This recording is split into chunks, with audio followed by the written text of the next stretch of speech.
about 5 minutes in, waiting for our last straggler. They're going to have a little less sake than us. It's very sad. Yeah, I think so. Welcome. My name is Rachel, and I'm going to be your guide in this chip tasting. No.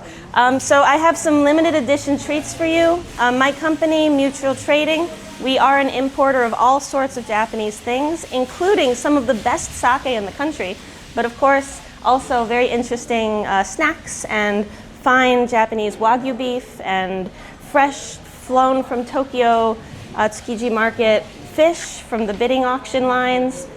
We also import things like fine Japanese knives. Each of you has a copy of my card. On the back of my card is our website, MTC Kitchen. We also have a location in Manhattan. If you guys are ever down there, show them my card. Maybe they'll give you a discount. If you need a very nice gift for your friend or family. But do not buy them a knife. You know what I just learned? You're not supposed to buy a knife as a gift because it cuts the fate between you and your friend or you and your family. Don't buy a knife as a gift. You can buy a knife for yourself though, and for me. So anyway, just to quickly explain so nobody has any allergy attack, these two in the center have a little bit of shellfish in them. I know we've started eating already, but just as a warning, because my friend over here reminded me that's very important to do. I myself am very allergic to soy. Ugh. At the end, we also have a little dessert that I'm not going to give you right now because it will melt. But welcome to the sake tasting. And before we get started, I'm going to be pouring a little. While I pour, I'd love to go around the room and have us maybe introduce ourselves briefly to each other. If you don't want to give your name, you can give us a cool nickname. I'd love to hear about your hobbies, your experiences with sake, what made you come to this class. I'd love to hear a fun story about you, or if you have any gossip. I love gossip. And yeah, I'm going to be pouring a bit. So this is our general agenda in no particular order. First, we're going to do a kanpai. And then we're going to talk about sake, including things like pairing, picking a bottle, how it's made, what's it made from, et cetera, et cetera. Yeah, how do you drink sake etiquette, and kanpai? The word kanpai means to empty your glass, but don't do that. Sake is a beverage that you sip, not shoot. I know it sometimes comes in these tiny little cups, but the tiny little cups are tiny for a few reasons. The tiny little cups are tiny so that you can continue to refill your sake for your friends. It's a very important cultural exchange for me, the host, to pour for you and for you to receive it. It's a transfer of respect and emotion. And in between perhaps fiancés, it's also important to pour for each other to show love and care. That shows that you're watching your friends' cups and you're watching that your friends are having a wonderful time. So today we are all friends, and my arms are very short, so we will be pouring for each other in traditional sake fashion. I'll pass around the bottles. You guys can touch them and play with them and look at them and pour for each other, and we'll have a fun sake time. And we'll have a kanpai, which is cheers, or to your health, or empty your glass, or kanpai. Kanpai. Ting, ting, ting, ting. Ooh. You will note that I am serving this sake slightly warmed. It is not hot, not hot. This sake is slightly warmed in order to be a similar temperature to your palate. A lot of sakes are served chilled. A lot of sakes are served warm. This, in a particular bottle, the Fiekowsky Junmai coming around the room right now, can be had at any temperature, including body temperature, my favorite, or including room temperature, or including very, very cold, like ice. The colder it gets, the crisper it gets, the warmer it gets, the more round it will feel in your mouth. So that's a fun little tidbit. The one rule for today is that you cannot pour for yourself. We must pour for each other. If you have no one to pour for you, I will pour for you. But we are in charge of our friends' glasses. And you don't need to pay attention to this part, but in Japan it's customary for younger people to pour for older people. It's customary for daughters to pour for their fathers. It's customary for employees to pour for their bosses. And it's customary sometimes in certain circles for women to pour for men. Not my circles. What we're drinking right now is Fiekowsky Junmai. This is one of my favorite sake for home consumption. It's also a good double as one of the most excellent cooking sake. This is from a very snowy region called Niigata, Japan. They got almost 20 feet of snow over the last month, very snowy. And they typically do get that amount or more. Some of the houses have 2 stories with a front door on both stories so that they can get out of the house if it snows overnight. Real wild. And that snow makes it a perfect environment for clean air, fresh snowmelt water, and excellent irrigation for rice growing. So this is a sake kingdom region where they are making this excellent sake, which is a junmai. And the word junmai means pure rice. It is a premium grade of sake, so I say everyday drinking, but we are still in the premium sector. We are drinking sake that has been classified as pure rice, aka no additives whatsoever. That is very important to a lot of sake makers who consider sake very clean and very pure to begin with. You don't need to know too much about this sake because you have in front of you little packets of information. All of this is there, and you can refer to it at any time later. Junmais tend to be round and rich. They're my favorite to use for cooking, warming, chilling, and just in general good times. Let's talk about what sake is. Of course, it's Japan's national beverage. They actually have 2 national beverages. The national fermented beverage, the wine-like beverage, is sake, and the national distilled beverage, the spirit or the liquor, is shochu. Maybe we'll do a shochu class someday soon. Shochu is, of course, similar to sake in production, but put through a pot still, and the alcohol will be a little higher. Sake tends to be a pot still, like a whiskey. Except whiskey goes through maybe like 2 to 4 times. Shochu only goes through once. Very artful. Of course, it's 2,000 years old. Happy birthday.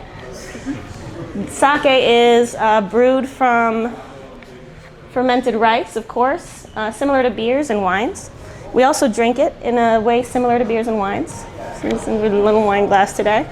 And it is closely linked with Japanese culture, history, economy, religion, etc. That being number 1, sake is the ultimate companion to food. Not only is sake present as an ingredient in cooking for many Japanese recipes, but sake is also ever present at the Japanese table. We as, new friends and old friends and fiancés and buds and wives and etc., we are sitting together, having a snack, having a meal, and of course sake is present because the Japanese culture is one that is very respectful and very closed off in a lot of ways, and they have a certain specific order to socialization. When the sake bottles come out though, finally people can relax. Finally people can talk to each other honestly, take care of each other. Drinking sake together is one of the major ways that Japanese people connect. And of course, religion. Sake, many, many years ago, was thought of as a way to commune with the Shinto gods, the indigenous nature gods of Japan. When you imbibe sake, you may have revelations of, godly origin. And when you have a wedding, in order to have your 2 families merge, you exchange sake glasses with your new bride or groom.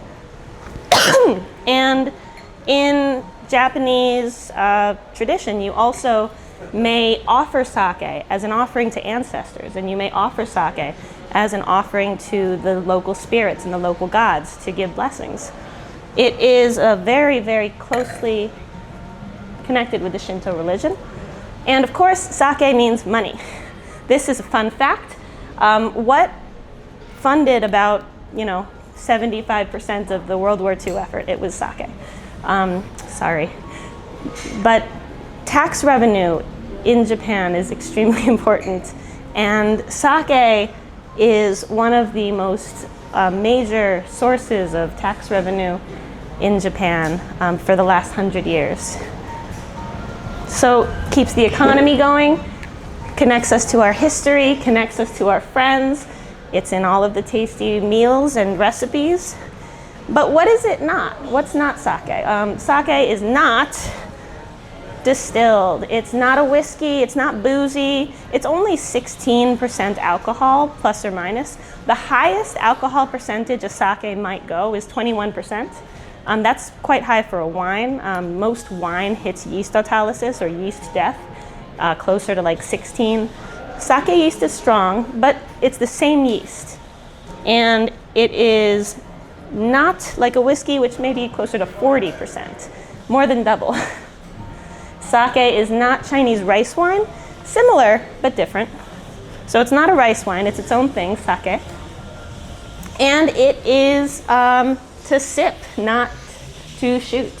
Again, with the small cups, just so we drink it at the right temperature, so we are able to fill for our friends as much as possible and have a good time. And of course, it's not only for Japanese food. We're going to be talking a little bit about food pairing today. I brought some really not Japanese exactly snacks for you to enjoy, but slightly Japanese. And I hope that when you take these bottles home and you try them with your own cooking and you try them with your local cuisine, that maybe it's Japanese, maybe it's not. Maybe you have it with cheesecake. One more thing that sake is not, it is not containing any sulfite additives or preservatives. Premium sake, that stuff's illegal. You can't add anything to it after it's brewed. You cannot add any acidifiers. You cannot add any clarifiers. You cannot add any kind of flavor enhancers. It's just the original ingredients only. There's no gluten, obviously, it's made from rice. And therefore, most of it is vegan. And of course, no added flavorings, so we can't put we can't put sugar in the end to make it sweeter. We can't put raspberry flavoring in the end, otherwise we can't call it premium sake. Question. Yes. What's the shelf life then if there's no additives? So sake never spoils. It does change over time though. The fresher sake bottles are, the more close it will be to the brewer's vision.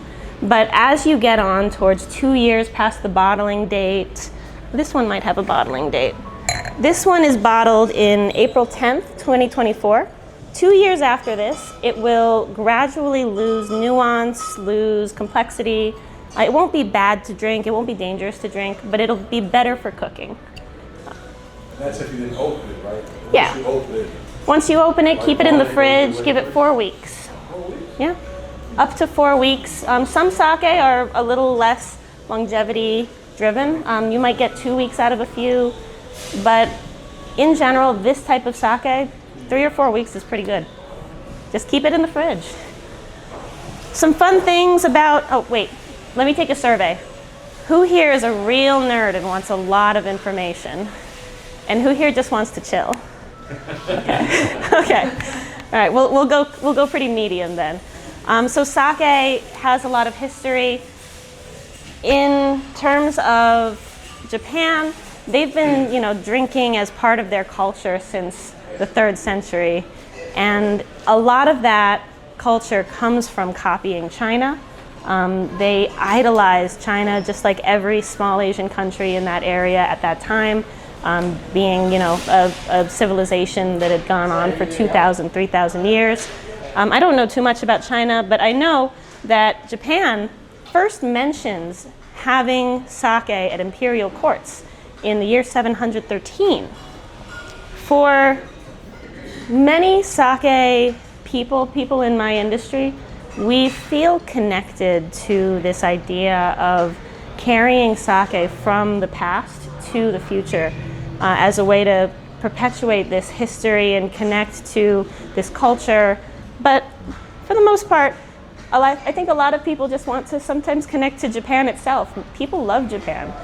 It's a big-ish set of islands, about 14,000 islands now, up from 7,000 a few years ago. They did a survey. And it is a really interesting California-sized country, just about, which has the world's now 4th largest economy. Needs to be updated. Sorry, Japan. That's California. Yeah. And it has 4 major islands. Of course, the largest being Honshu. The second largest being on the top, Hokkaido, known for its snowy peaks. The 3rd largest, Kyushu, down here. Some of the best food in Japan. If you're a foodie and you're going to Japan, Tokyo's cool, but Kyushu's where it's at. And of course, if you're a mountaineer and you love hiking and you love the beach and you love whale watching, that's Shikoku Island down here, plus the other 14,000. There are 4 distinct seasons, just like there are in New York, spring, summer, winter, autumn. But most people are interested in seeing the beautiful scenes of Japan, eating the delicious food. People like that, God knows why. They revere the history and the culture and the religion and the incredible art that has come out of Japan. There's so much literature, there's so much, even people like Monet were driven by the incredible innovations to art that happened in Japan. And, enough about that. How the heck is sake made? While we do that, sake is made from 4, maybe 5 main ingredients. The first of all, of course, being water. The second of all being rice. Hai dozo. This is the Hakkaisan Honjozo.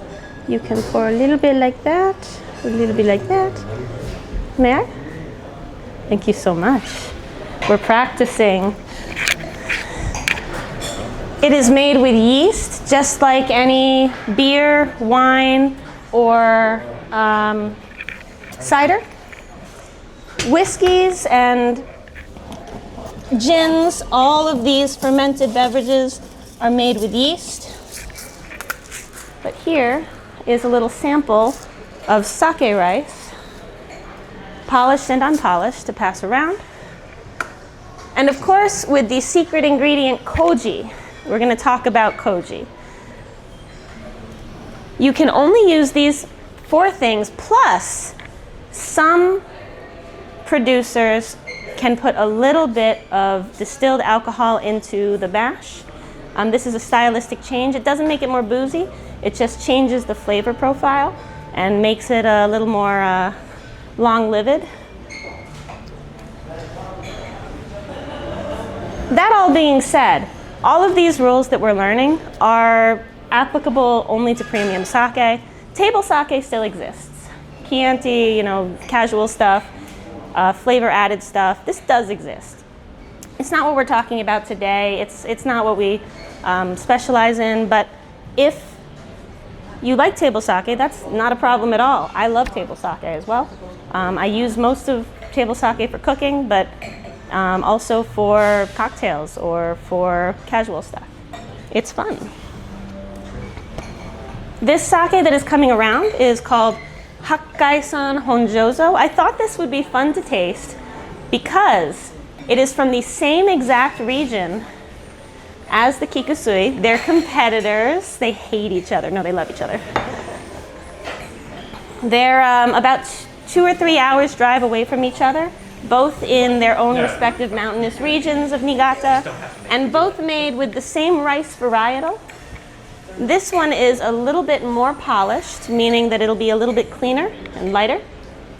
And this sake, the Hakkaisan Honjozo, also has the benefit of being that slightly fortified style, the Honjozo. What did you say, slightly fortified? Slightly fortified. A little bit of distilled alcohol is added to this mash in order to make the sake a bit lighter. Note that we're serving it very chilled, but it is also delicious warm. Hakai-san Honjozo is the #1 bottle in Japan at izakaya, or at pubs. This bottle is iconic because if you walk into an izakaya in Japan, in the countryside, in Tokyo, it's about maybe a 50% likely chance that if they're serving good sake as house sake, that's the bottle. This is iconic, but it is also very premium. This brewery focuses on brewing in small batches, everything possible by hand, everything possible in the best way possible. You'll note that it has a less ricey flavor than the previous sake. It's a little mineral and a little bit floral, and there might be a bit of a pear flavor on the back palate with the white pepper. This also can go hot as well. Yes, hot as well is good. These sakes at the bottom of the pyramid that we'll talk about, they are very good, both chilled and warm. So one thing that's important to talk about is why do we buy sake from Japan when lately you can buy sake from America? You made in Brooklyn in 3 or 4 different breweries. You have sake in Hyde Park a little bit up from Dasai Blue. Why buy sake from Japan? The incredible thing about Japan has always been and will always be their water. They have a list of 100 protected water sources, many of which are utilized for sake production. The industry has also lobbied very heavily to protect all of the water sources near breweries, to prevent it from contamination, to keep unwanted minerals out of the water, and to keep Japan's water soft. And when I say soft, I mean low minerality. If you drink water from France, this is high mineral water usually. There's a lot of minerals in it so that you'll get a lot of food for the yeast, so that you'll get a very aggressive, warm fermentation and maybe a dry wine. Whereas in sake, you have very low mineral. Tokyo tap water is actually similar to the northern New York tap water, so we're sort of in that same area. That's why I think Dasai Blue chose to make a brewery up here, because you guys do have some excellent, soft, quality, clean water. It's good stuff. And Japan's water tends to be pretty much all over here in this soft to semi-soft to very, very lightly hard region. Sake varietals of rice, in the same way that we have grape varietals for wine, are the canvas on which the brewer paints his vision. And the better quality the canvas, the better quality the painting, right? So when you grow sake rice, the goal of the farmer is to form all of the starches very intentionally in the center. This is a ball of very tightly wound starches with all of the minerals and fats on the outside. And you'll notice that I sent around a sample 100% unpolished versus 50% polished. This is only the center with maybe a little layer of fat and mineral on the outside. That way they can control how much protein goes into the mash, they can control how much starch goes into the mash. They have full control over the canvas. At this moment, there are about 100 active varietals of sake rice in the market. Some go out of fashion and get stored in the Rice Museum of Japan. New ones are developed every day by breweries, prefectures, farmers, agricultural stations, and we're experiencing a boom in the revival of historical sake rices as well. So we're finding sake in the past, finding sake ideas in the future. Very fun. With sake, of course, the grains are plump and fat, and that's why it's very difficult to steam all the way through. So you might need a very good industrial size steamer and the skill to be able to measure exactly how much moisture is in every single grain at every single point of the brewing. It's very complicated and very annoying, and I hate it, so I'm never gonna brew it, but I'm definitely gonna drink it. How do they polish it? So this is a picture of a row of rice polishing machines. Most prefectural agricultural co-ops have machines for rent. Some of the best breweries, like these two that you've tasted already, have their own machines where they can place the rice up top. This is about 40 feet high, so maybe twice this ceiling. And they place the rice up top and let it go up and down through a little elevator where every single grain passes through a grinder, a $10,000 grinder that needs to be replaced twice a year. And gradually the outside only is polished away, leaving the inside only remaining. So when we see a sake that is polished to 70%, there's a 70% on the back of here, that's the polishing ratio, 70% remains. This one is polished to 55, it's got a 55 right here on the label. This one, 55% of the rice grain remains. Why do we polish rice? Again, to control how much starch, to control how much protein, etc., is in the mash. If you polish too much, you end up with only starches, and that's very hard to brew with. If you polish too little, you end up with fats and bitter things that might lend off flavors to your sake, and you need to control those factors if you are a brewmaster. Here is a cute image of the rice grain. The germ is usually taken off before it gets to the brewery. And this center area is usually about 50%. It does depend on the rice varietal and the quality of the rice. Great farmers make big shimpaku, or big centers. Mediocre farmers, sometimes this ends up on this side or down here. Not good. Sometimes it's too small. Sometimes it doesn't show up at all. And to farm sake rice very well, you need to be an expert fertilizer. There needs to be tons of nitrogen. You need to be able to irrigate your rice paddy very well and very well timed. You need to pray that the typhoon season doesn't knock things over just as the stalks are getting heavy. Lots of prayer involved. But the polishing of the rice eventually turns into the grade. We've talked a little bit about grades so far. Grades in premium sake.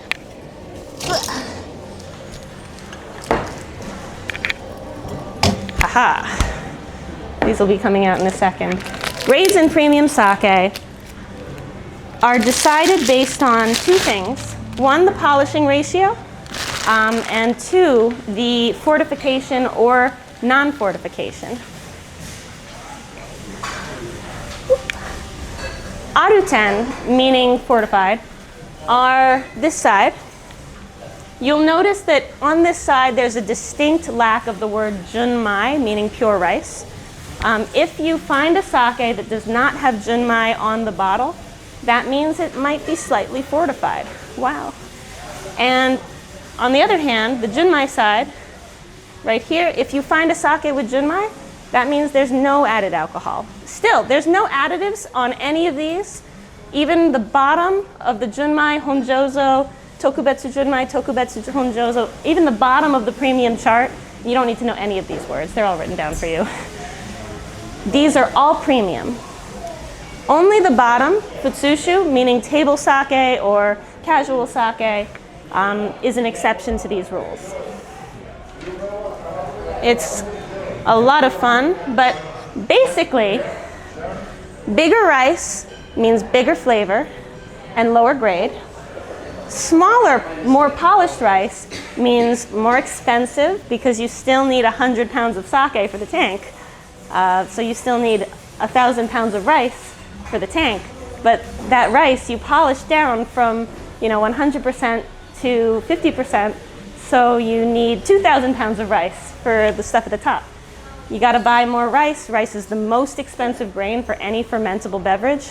I know that Budweiser makes it sound like rice is very cheap. It is not cheap. Sake rice might be 2 to 4 times more expensive than table rice because it is so laborious and annoying to grow, and it takes up a paddy for 4 times the amount of time versus table rice. A farmer can get 4 yields out of a paddy if they're growing table rice and make a lot of money, versus, fertilizing all year and then growing one batch of sake rice for their neighbor. A lot of fun. Our next sake will be coming around. This is another fortified style, but I think you will find it is quite different. Maybe we'll start on this side. Here you are. Most of these sakes, after they're pressed and bottled, will rest at the brewery for about 6 months before they're sold. And then the bottling date will be the date of release. So after they're born, they sleep a while, rest, balance out. This sake that's coming around, Ryujin, meaning dragon god, Nama Genshu, it's a Ginjo sake. Ginjo is up here. We're getting towards the top of the premium scale. So we're getting towards more, big pours, big pours. I only have one bottle. Sorry. All right. So we've got our first Ginjo. The first two at the bottom of the chart, big rice, big ricey flavor, not too much fruit, not too much flora. Again, as we get more polished, as the sake gets more expensive basically, you have more hard work, you have colder fermentation temperatures. The colder fermentation temperatures stress out the yeast. They're so cold that they get stressed and they sweat these beautiful smells. When yeast are stressed, they exude esters that smell like flowers and fruits. You'll notice that this Ryujin Genshu from Gunma Prefecture in central Japan has those very ripe red fruit flavors. It has just from the yeast, 100% from the yeast. When yeast are stressed, they sweat, and their sweat smells like this. So as the sakes get more expensive, they get more polished, they get more of these beautiful smells. If you don't like this smell, buy down here. If you do like this smell, buy up there. The higher grade you go, the more likely it is your sake will taste like this. And the more likely it is that you will have to chill the sake when you drink it. These sake at the bottom, they're good for any temperature, but the stuff at the top, the stuff that is hardest to make, the stuff that is born in the cold, you must drink that cold. One more fun thing before I move on about that sake. I wanted to highlight that this is also a nama. Nama translates very roughly to raw or to raw, like unpasteurized. You know how you have like fresh squeezed orange juice, fresh squeezed milk? That's nama orange juice, nama milk. You have draft beer out of the keg, that's nama beer. For sake, nama sake means a sake that is not heat treated either partially or entirely.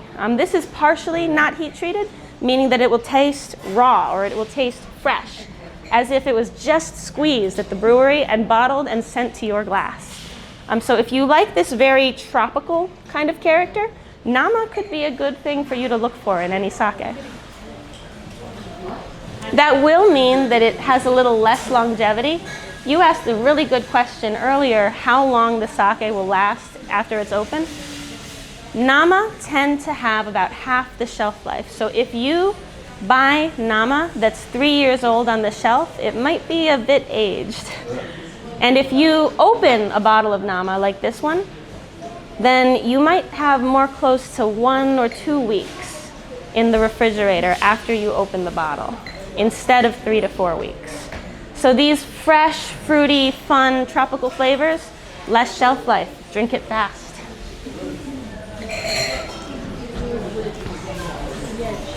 So we've already talked about this. What I wanted to drive home about the rice is not just about the starch or how premium it is if you polish it, but it's about umami. Who here knows umami? And most people know umami now. What's happening? Umami is a sense of the tongue of savour. It is a flavor of savoriness. For example, bacon has umami. Parmesan cheese has umami. So good. That stuff. These chips have a ton of umami, evil. And all alcoholic beverages have a little bit of umami, even beer. But sake has the highest amount of naturally occurring umami compounds, of which there are 3 or 4, in it already. That is a naturally occurring MSG in your glass without the salt.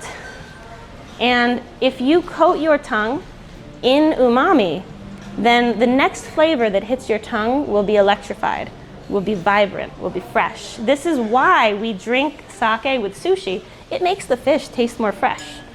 This is why we have sake with grilled meat. It makes the meat taste more fresh, less gamey. This is why we have sake with little vegetables and grilled skewers, because it makes the freshness of the vegetable pop. This naturally occurring umami comes from the proteins in the sake rice and the koji that digests the proteins into amino acids.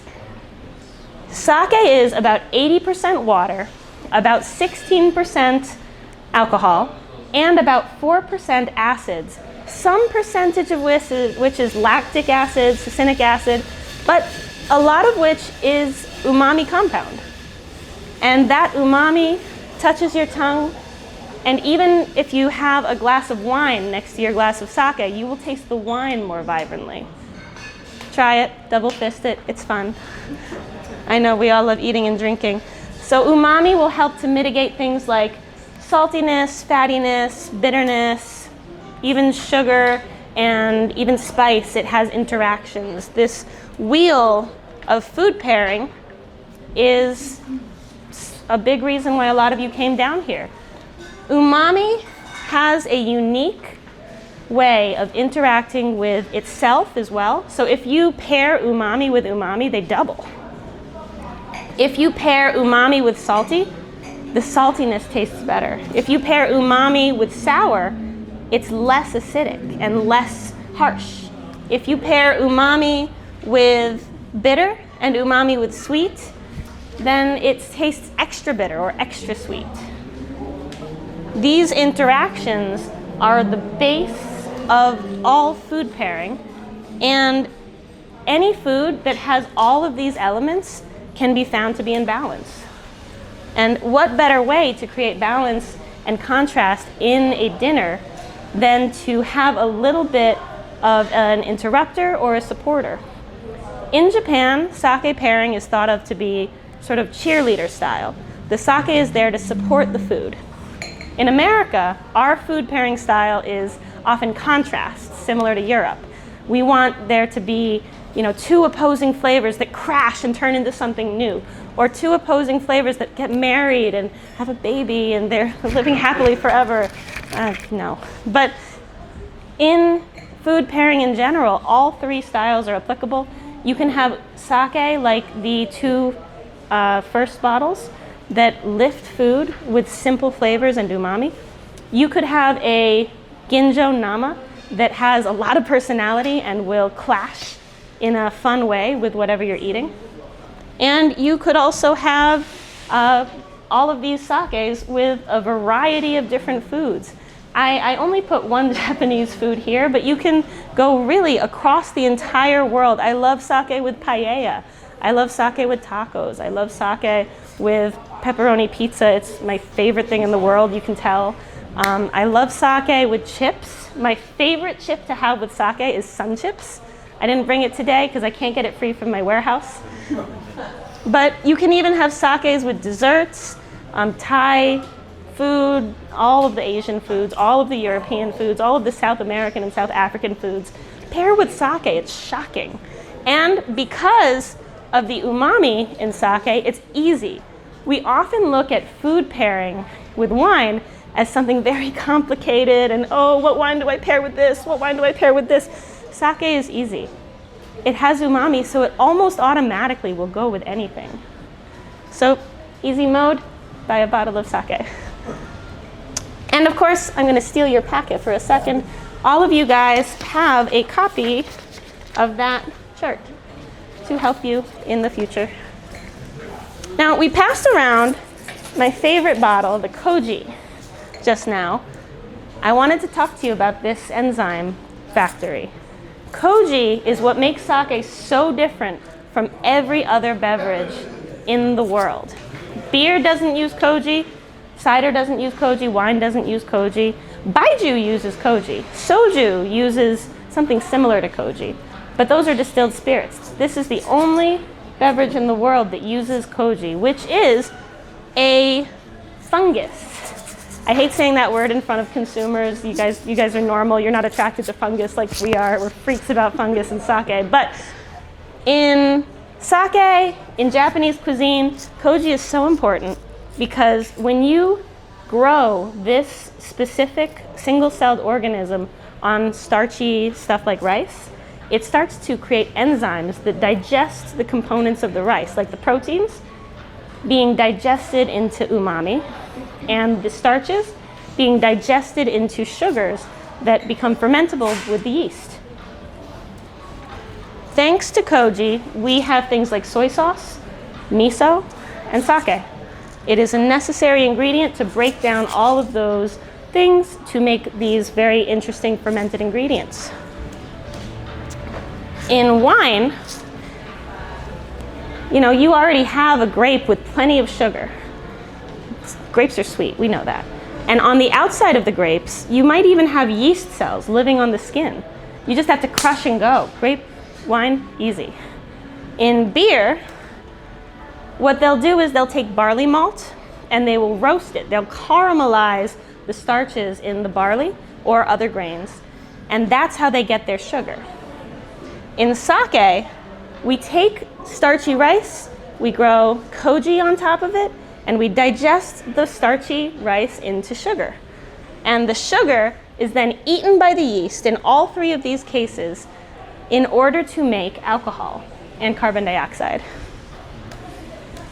Yeast, I didn't bring a sample, it's too small, but it's all around us. There's probably some on your skin. Yeast is another single-celled organism and the last of the four primary ingredients of sake. Without yeast, we could not make alcohol. That's true of whiskeys and wines. I will start over here. First one again.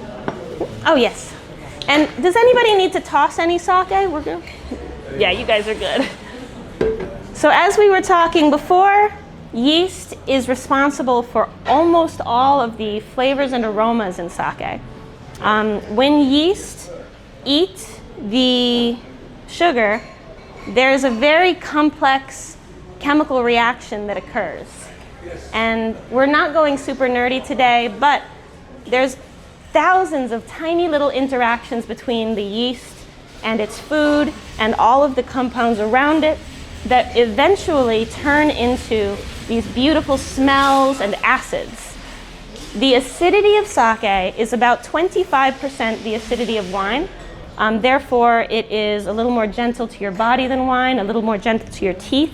One of my employees, they had a sake event at their dentist's office once to promote a alcoholic beverage that will not stain your teeth or hurt your enamel. But that also means that the umami compounds, the acidity in sake, it's all very gentle. And it's all created from the yeast. These yeast strains, of which there are hundreds and hundreds and hundreds of thousands of yeast strains in the world, is actually the same type of yeast as wine. It's called Saccharomyces cerevisiae. Wine, beer, cider, we all use Saccharomyces cerevisiae, the same exact yeast, but different branches of it can make different things in better ways. Some yeast will make a sake very fruity and full-bodied, and some yeast will make a sake very earthy and very light-bodied. And some sake yeast will go very acidic, and some sake yeast will go very not acidic. It's the brewer's art to select his canvas rice, to produce his koji, and in the exact amount of protein and starches he prepares to feed his yeast to make his final vision of sake. And the brewmaster will do that before he even buys the rice. He will have a vision of what he wants to make. He will execute that vision through perfect treatment of all of his ingredients, and then he will bottle it, and it will taste the same every single year. This is something special. In wine, you have, year-to-year variation. This was a good crop. This was a great year for wine. This was a great year here. In sake, every single bottle, every single year is supposed to be consistent, stay the same. That's how the consumers can trust the brewers that they always buy sake from. They always trust that this bottle will taste the same. It's very difficult because you don't always get the same fermentation, you don't always get the same quality of rice, you don't always get the same temperature outside. So there's so many millions of factors that can put your brewing askew in this way or that way, and the brewmaster is responsible for making all of that happen. Does everybody have the suige?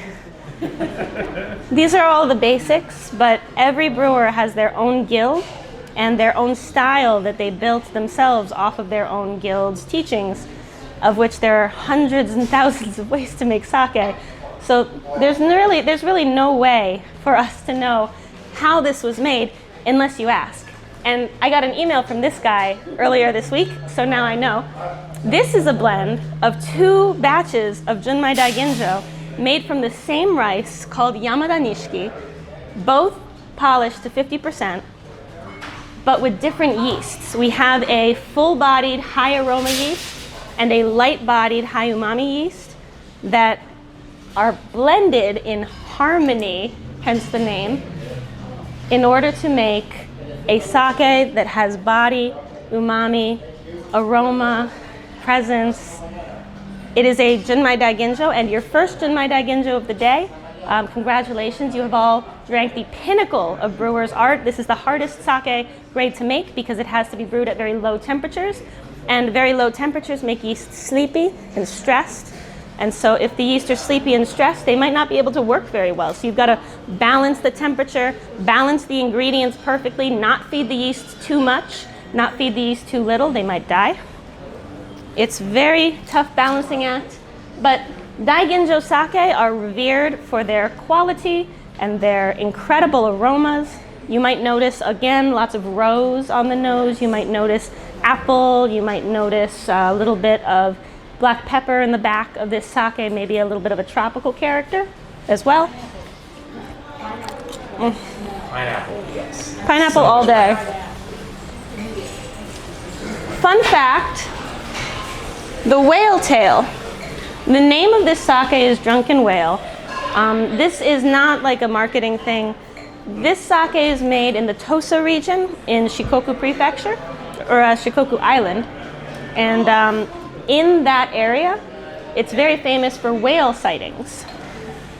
The Toji micromanages every single tiny aspect of the brewing floor in order to make the perfect bottle. And the recipe for you, for a sake, you need 1 toji, 1 rice, 1 koji, 1 water, and 1 yeast. Just 1 of everything is good enough. And you put that all into a single tank. You mix it all in 1 tank, mash it, and it spends about 1 to 2 months growing gradually in a process called multiple parallel fermentation. In wine, you have single line fermentation, crush and go. In beer, you create the sweet wort first from the malt, and then you transfer it into another tank. So there's 2 tanks in beer. First the sweet tank, and then the ferment tank. But in sake, 1 tank. And it all happens very slowly and harmoniously over the course of up to 2 months. So there's no boiling or anything? Never. Just a mash. Wow. Yep, they prepare all of the ingredients perfectly, combine them in stages for about 4 days, and then they let it go. Is the mash held at temperature like? It depends on the stage. Okay. So some brewers will do things like packing snow and ice onto the outside. Some brewers lower the amount of water that they put into the mash and they put ice blocks instead. But you want to keep it under a certain level or over a certain level, depending on what kind of sake you're trying to make. More sake for me. So regionality. Does regionality exist in sake? It's the size of California, right? How much regionality can there be? There's a lot. Japan is a unique country in that there are so many tiny little prefectures, 47, and every single prefecture has its own specialty cuisine, its own special way of brewing sake. They have their own dialects, they have their own traditions and practices. And the sake up here, which might taste very fine-grained and maybe a little drier, will be very different from the sake down here, which will be rich and a little bit more sweet. And this is also true of certain specific cities, like Kyoto might have very delicate sake. And Niigata, where we had our first 2 bottles, might have very clean, crisp, dry sake with a heavy umami butt. So is there regionality in sake? Yes, and this regionality came about because all of these prefectures have different cuisines. They have different types of people who like to drink different styles of things. For example, Ishikawa down here, they are a fishing and mining prefecture. Those guys like hearty, tough sake. Whereas the people in Tokyo, they mostly drink very refined sake. They're picky. You mentioned the shogunate. Does this go all the way back to like It 500 does. years ago? They had their own styles, and it's just That's the even though stuff. everything's together now, they still have their own individual lineages. That's exactly it. In Japan, there used to be hundreds of toji guilds, brewmaster guilds, and each guild had its own teachings of how to make sake, which ended up being different styles to match the local cuisine. And the guilds would be the ones to hire the brewmasters out to breweries who wanted to hire brewmasters and didn't have one themselves, which was almost all of them. For the Toji Guild system, we still do have Toji Guilds, but they're not as in control of the industry as they used to be. They simply certify brewmasters. I think about 1 in 4 brewmasters today is certified by a Toji Guild, and at least people have learned about their techniques. I know one guy, this guy, one guy who has 2 certifications from 2 different Toji Guilds. Almost unheard of. Now, after you brew your sake, you still have some options. For your drinking pleasure, the Amabuki Sakura Fubuki. It's probably confusing your nose because this sake is made from a very special yeast. Most sake yeast are isolated from brews that other breweries make. This brewery specializes in something called hanakobo, which is the search for yeast inside of flowers. They find local flowers near their brewery, and they go inside the nectar and they find yeast strains. And they test those yeast strains for viability in sake brewing. And when they find something that makes a unique sake, they use it to make their stuff. This sake is made with yeast from rose and yeast from cherry blossom. So it's not the same year over year. Not the same, not the same. It is sake yeast because it's making sake, and it is indigenous Saccharomyces cerevisiae, of course, but it is not your usual off-the-shelf sake yeast. And of course, the pinkness is not thanks to the yeast. They also use a little bit of black rice, purple rice, in order to give this natural sort of color, and the polyphenols, of course, which are good for your heart. Not that any alcohol is good for your heart. This is something that everybody's always interested in. What temperature do you serve sake? I know that we started warm. I brought my special warmer today. And we've been drinking mostly chilled, between 40 degrees and 55 degrees Fahrenheit.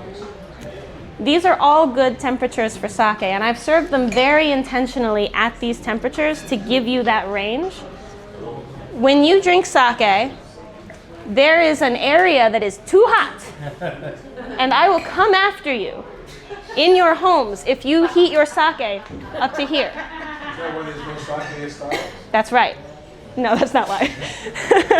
No, but So if it's steaming, no good. if it's steaming, you're teetering on somewhere dangerous. You might see me. Okay. Over here, we have ice temperature. Ice is nice. We like ice. That is the absolute coldest your sake can and should be. If you put the bottle in an ice bucket for 10 minutes up to the neck, it will come to about 35 to 40 degrees Fahrenheit, which is the perfect drinking temperature for cold sake, about 40 degrees, which coincidentally should be the refrigerator temperature in your home. Please check your refrigerator temperatures for food spoilage. If your sake is as hot as your coffee, you will be hearing from me. That is bad. If your sake is room temperature, not a problem. You might find room temperature sake on the shelf here. You might find room temperature sake in restaurants. It might be served that way. It might be chilled down before they serve it to you, or they might warm it up before they serve it to you. But room temperature is a perfectly good temperature for sake. And especially if the sake is ricey and earthy, like the first two. But not if the sake is floral and abundant and pretty and complex. If it's floral and abundant and pretty and complex, you want your sake to be cold, like ice. If it's ricey, warm is nice. Think a very hot bath. You can still stick your hand in and not get burned. That's the perfect hot sake temperature, a hot bath. How do you heat up the sake? If you can, use a warm water bath. If you cannot do that, I don't mind if you use a mug in a microwave. I know a restaurant in Midtown Manhattan that when you sit down, you're already $500 poorer, and they use a microwave. It happens.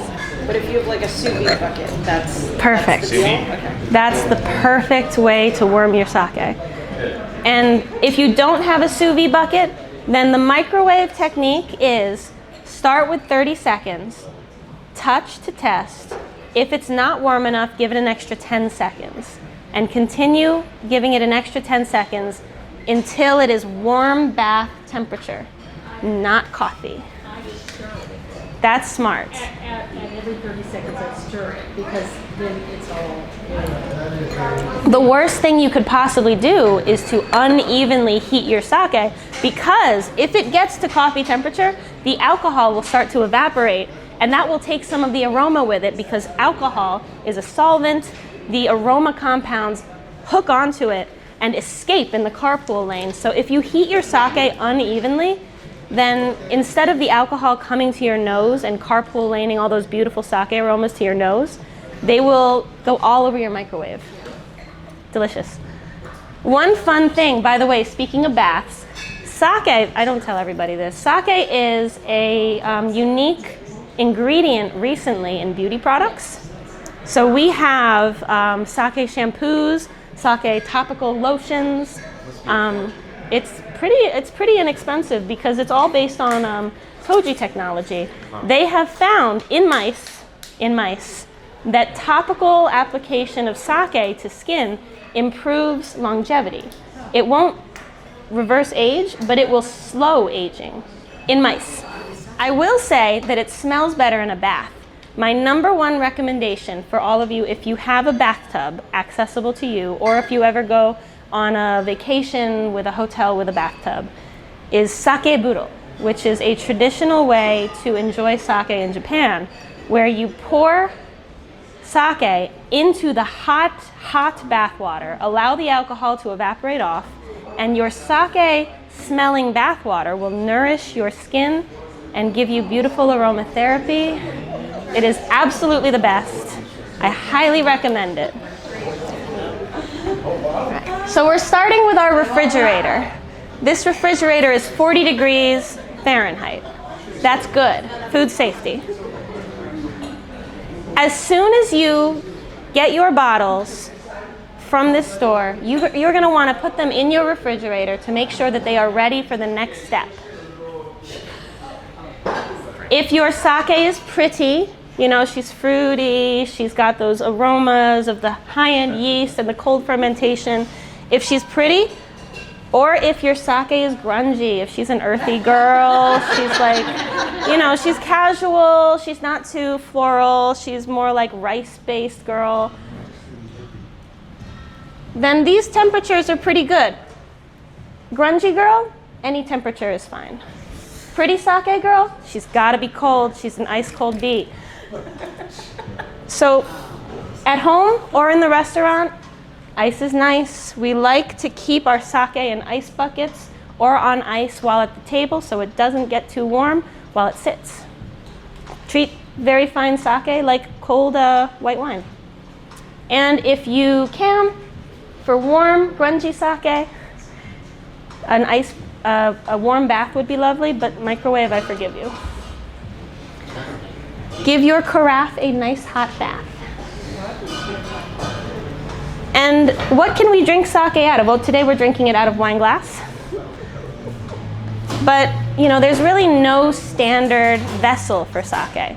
I know that we see those small ochoko cup sometimes.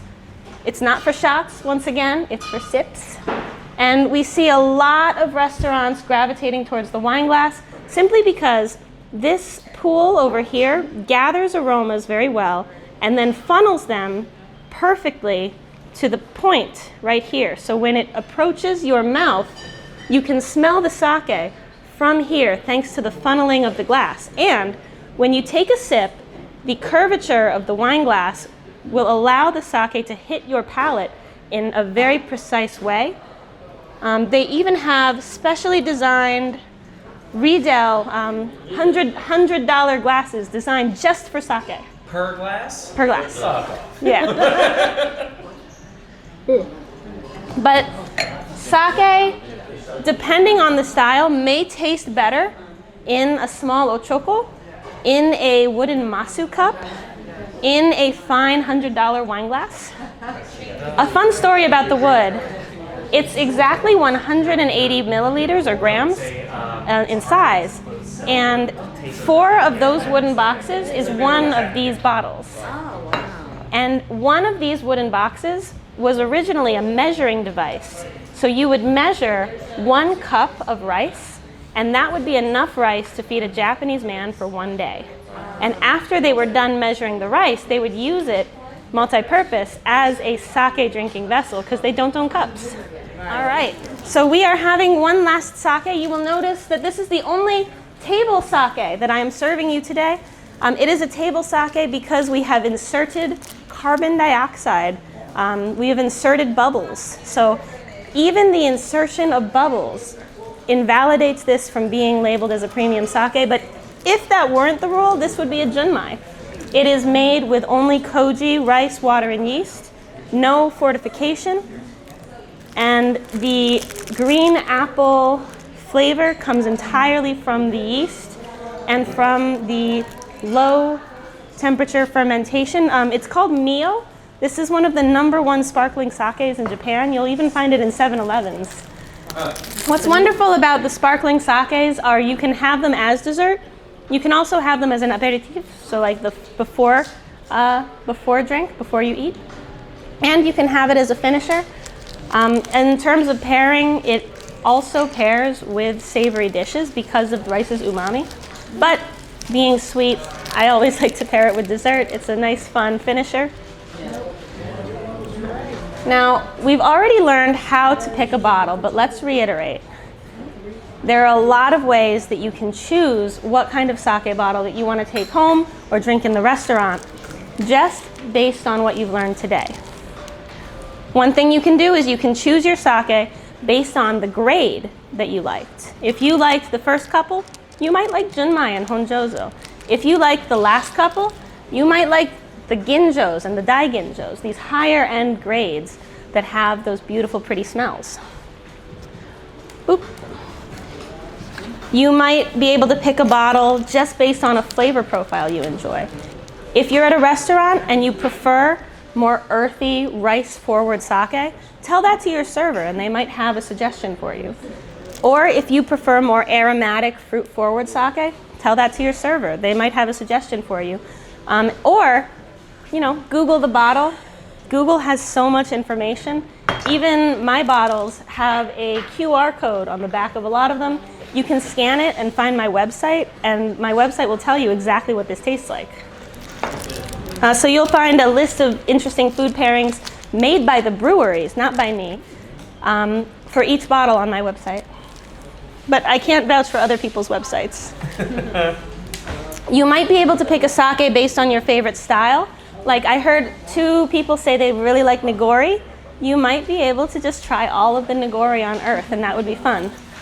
Or you might want to try all of the nama that people have on the shelf. That's a worthy pursuit. Nama is king. You might want to pick your sake for today based on what you're having for dinner tomorrow. So if you're having, sushi and sashimi or fried fish, go casual. If you're having something meaty or, grilled or, lots of spices and seasonings, go for these sake that are a little bolder and a little more complex. And you're going sweet? We know sweet. We love sweet. If all of that is too much for you, then just know that you can always trust me. I import about 33% of all the sake in the country.